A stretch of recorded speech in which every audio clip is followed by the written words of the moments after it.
Si vous souhaitez rester longtemps dans cet endroit, vous devez peut-être envisager de prendre des mesures de protection de santé, telles que le retrait de dents de sagesse ou appendicectomie à l'avance. Il n'y a absolument aucun reptile ou amphibien, et tous les mammifères terrestres sont amenés ici exclusivement par les humains. Il n'y a pas eu de pluie depuis environ 2 millions d'années, mais en même temps, 80% des réserves mondiales d'eau douce sont stockées ici, en Antarctique. Le continent le plus froid est probablement le plus mystérieux de la planète. Au cours du siècle dernier, l'humanité a assez bien étudié sa surface, mais nous savons tous ce qui est le plus intéressant et généralement caché au fond. Quand les scientifiques ont décidé de regarder sous la glace de l'Antarctique, ce qu'ils ont vu là a surpris non seulement les gens ordinaires comme moi, mais aussi les chercheurs eux-mêmes. Qu'est-ce qui est caché au fond de ces immenses couches de glace ? Les scientifiques ont longtemps cru que sous l'immense épaisseur de glace, il n'y avait rien de particulièrement intéressant. Tout au plus, peut-être quelques petites poches d'eau souterraines sous-glaciaires dispersées. Cependant, les attentes des chercheurs dans les années 90 ont été dépassées. En fin de compte, sous la glace de l'Antarctique, il y a un lac qui est également assez grand, environ 5800 miles carrés. En kilomètres, 15 000 km carrés. Soit environ 1,5 fois l'île de Chypre. La profondeur du réservoir atteint 4000 pieds, plus de 1200 mètres. Cela représente seulement 442 mètres de moins que le lac le plus profond de la planète, le Baïkal. Depuis que ce réservoir a été découvert, près de la station polaire russe Vostok, le lac s'appelait également Vostok. L'étang géant est caché sous une immense couche de glace d'une épaisseur de 3623 mètres ou 11 886 pieds. Pour cette raison, les chercheurs ne s'attendaient pas à trouver les plus petits signes de vie dans des conditions aussi difficiles. Après tout, la température près du lac atteint moins de 128,2 degrés Fahrenheit, moins 89 degrés Celsius. La pression des glaces dépasse la pression de la croûte glacée des lunes de Jupiter et la lumière du soleil ne traverse jamais la surface du lac. De plus, la concentration d'azote et d'oxygène est 50 fois supérieure à celle des lacs frais ordinaires.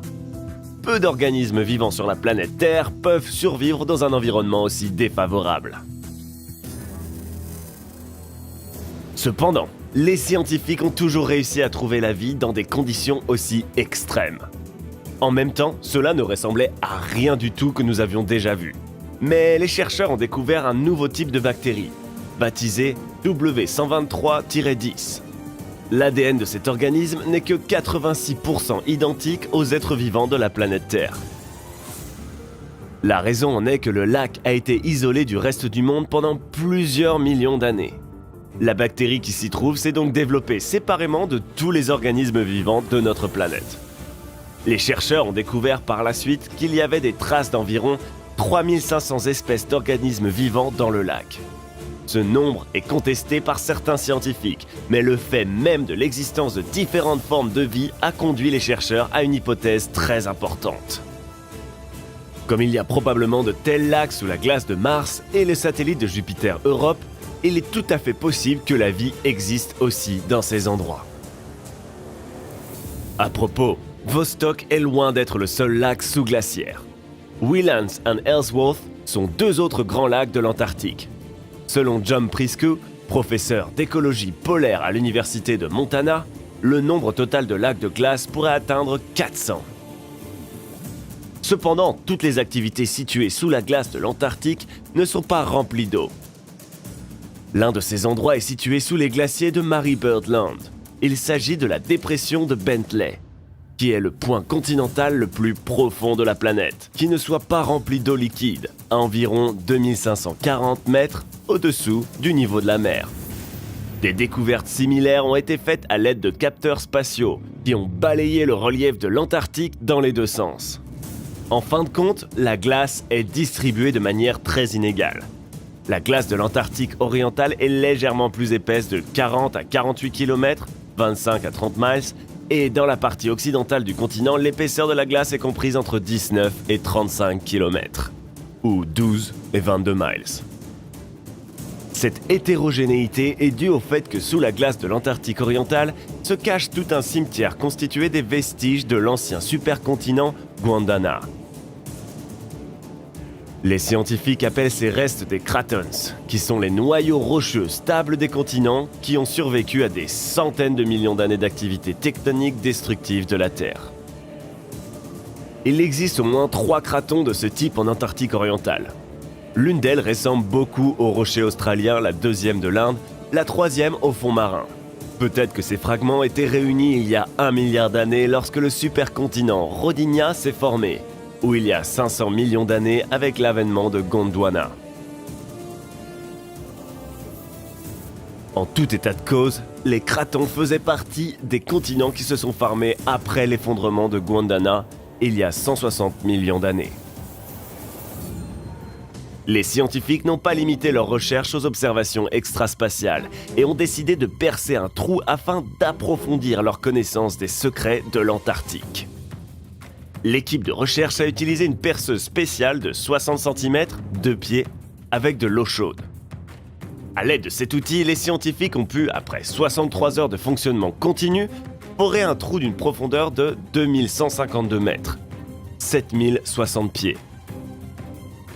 Les chercheurs ont ensuite mesuré la pression de l'eau et la température de la glace, ainsi que son degré de déformation. Grâce à cela, les scientifiques espèrent déterminer la dernière fois que la banquise antarctique a disparu et quand cela pourrait se reproduire. Les scientifiques prévoient également de percer quelques trous supplémentaires. Cependant, des trous apparaissent également en Antarctique qui ne sont pas créés par l'homme. Il y a quelques années, le monde entier était alarmé par un énorme trou de 9583 km². C'est presque 2 fois la taille de l'État de Rhode Island. Les scientifiques n'ont pas vu de tels trous géants depuis les années 70. Ils n'ont donc pas pu identifier immédiatement la cause de ce trou que les chercheurs ont appelé absinthe. Cependant, une réponse fut bientôt trouvée. Cela a été causé par un cyclone. En septembre 2017, des courants d'air chaud et froid sont entrés en collision au pôle sud, ce qui a entraîné la formation de vents tourbillonnants atteignant une vitesse de 117 km/h. Ces turbulences aussi puissantes ont créé d'énormes vagues d'une hauteur pouvant atteindre 16 mètres, 52 pieds, qui à leur tour ont fait sortir de gros morceaux de glace et ont ainsi formé un énorme trou. De plus, des vents violents ont amené de l'eau chaude dans la mer froide de Lazarev, dans laquelle se trouvent des massifs de glace. En conséquence, la glace a commencé à fondre, ce qui a également contribué à l'émergence d'un trou. Bientôt, il atteindra 95 km², 37 000 miles carrés, et sera alors à peu près de la taille de l'Irlande. Torge Martin, météorologue et spécialiste de la modélisation du climat au centre Helmholtz pour la recherche océanographique de Kiel, Allemagne, estime que le nombre de cyclones qui déclenchent ces trous ne fera qu'augmenter à l'avenir. Dans le même temps, compte tenu du changement climatique, la recongélation des trous sera beaucoup plus lente. La fonte des glaces en Antarctique va donc s'accélérer.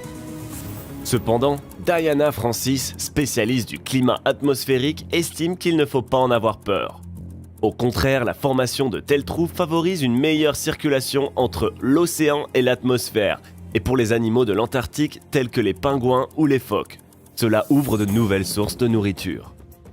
Mais, dans le même temps, Francis ne nie pas que la grande taille des trous affecte la circulation de l'océan et peut donc conduire au changement climatique mondial. Les scientifiques continueront donc d'observer de l'espace pour pouvoir contrôler l'état du continent de glace. L'une de ces observations a eu lieu en 2019 et semble avoir suscité un espoir. Les chercheurs ont remarqué une structure géologique ressemblant à une montagne qui sépare les parties occidentales et orientales de l'Antarctique. Cette ligne protège le plus grand glacier de Ross en Antarctique de l'entrée des eaux chaudes et empêche la formation de gros morceaux de glace dans l'océan. Dans cette ligne de démarcation, le taux d'entrée des eaux souterraines sous-glaciaires de l'Antarctique dans l'océan augmenterait de 20%, ce qui pourrait entraîner une augmentation du niveau de la mer mondiale de 11,6 mètres, ou 38 pieds. Mais cela ne signifie pas nécessairement que nous sommes complètement en sécurité. Après tout, à côté du glacier géant, il y a aussi un autre trou, qui provoque une fonte intense du glacier pendant les mois d'été. Par conséquent, il semble tout à fait possible que la fusion totale de l'Antarctique ne soit qu'une question de temps. Malgré le fait que l'Antarctique soit si loin de la plupart d'entre nous, notre avenir dépend entièrement de ce continent. Cela représente 80% des réserves d'eau douce du monde, et si elles se jettent dans l'océan, même les villes les plus éloignées de l'Antarctique sombreront sous l'eau. Si vous voulez une vidéo sur ce sujet, faites-le moi savoir dans les commentaires.